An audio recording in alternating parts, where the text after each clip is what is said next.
I found it much better to just let the AI do the actual writing of the prompt, and what my role in this is to provide it with good examples. So usually when I'm trying to prompt engineer a superior content prompt, I will start with the output that I have currently from whichever model I'm working with, and then I'll rewrite that into something that I think sounds better.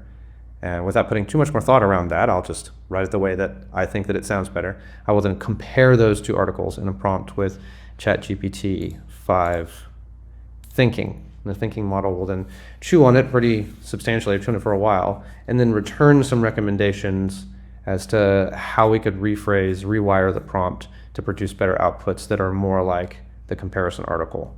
And that's been the key for me, starting with something that the AI produced and then rewriting that so as to sort of correct the AI, and then letting the AI look at the two, compare them, and then update the prompt. And I don't have it actually write the prompt directly. I have it give me recommendations for how to rework the prompt, because I don't want it to be overzealous and remove something that I have a reason for leaving in there. Not all of its recommendations are on point. You have to still be involved in this process, but it will definitely give you some very good and some very specific inspiration for improving your prompts.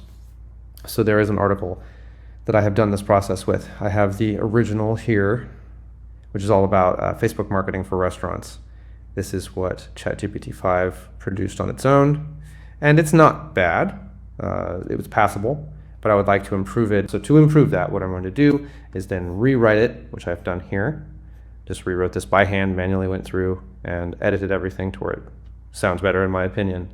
And then I put it to ChatGPT 5 thinking, like I said, with this prompt.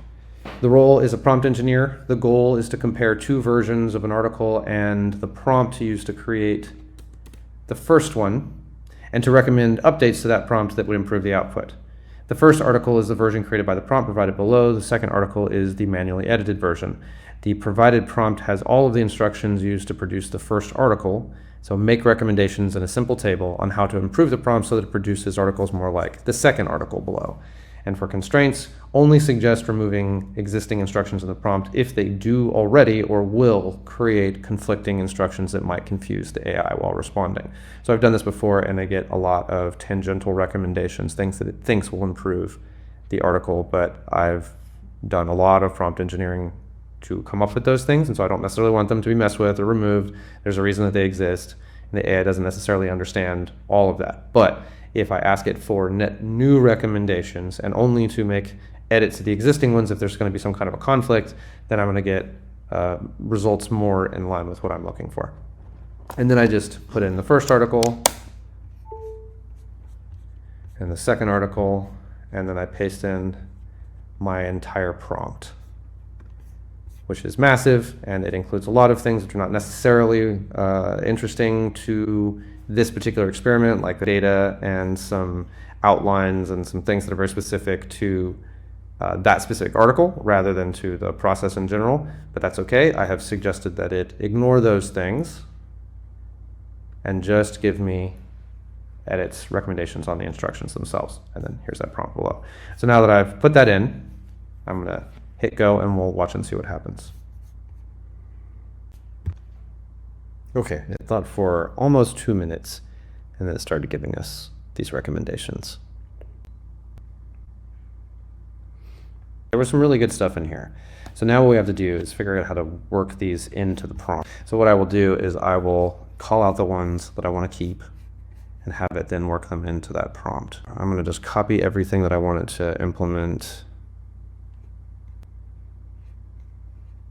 These were good. It's like everything except the last couple. And now what we want to do is do prompt like this.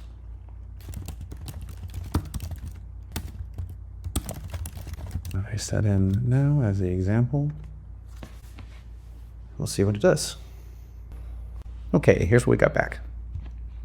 First one, clarifying the question style headings. Okay.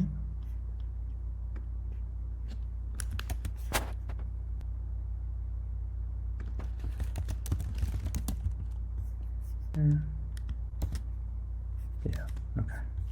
Okay, and I go into ChatGPT Auto, not thinking, for this one, and paste in the prompt. Let's see what happens.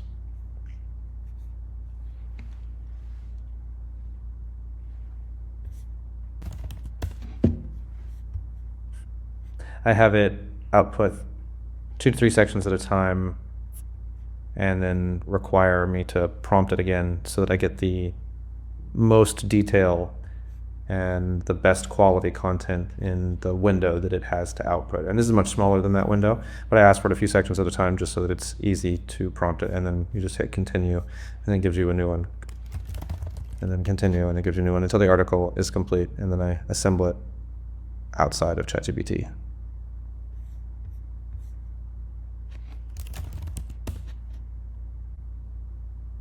This would be something, of course, that I'm working on automating as well.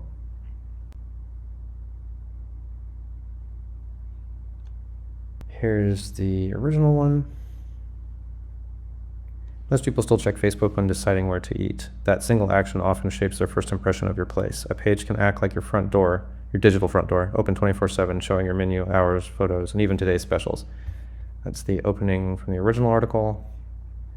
Most diners check Facebook before they ever walk in. A page with clear info can make someone hungry for your food. A neglected one can make you look closed or careless. For restaurants, that first impression is everything.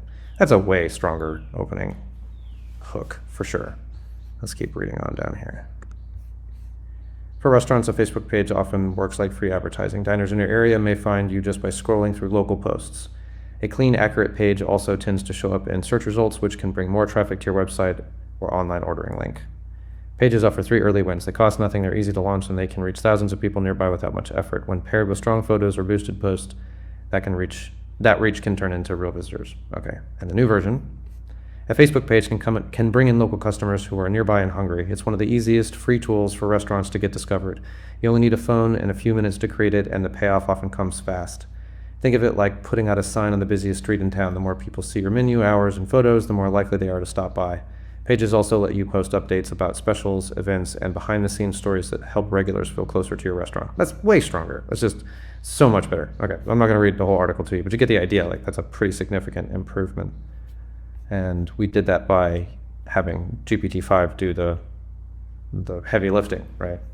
What we have to be very cautious about is, like with any sort of programming style code-based work, versioning is really important.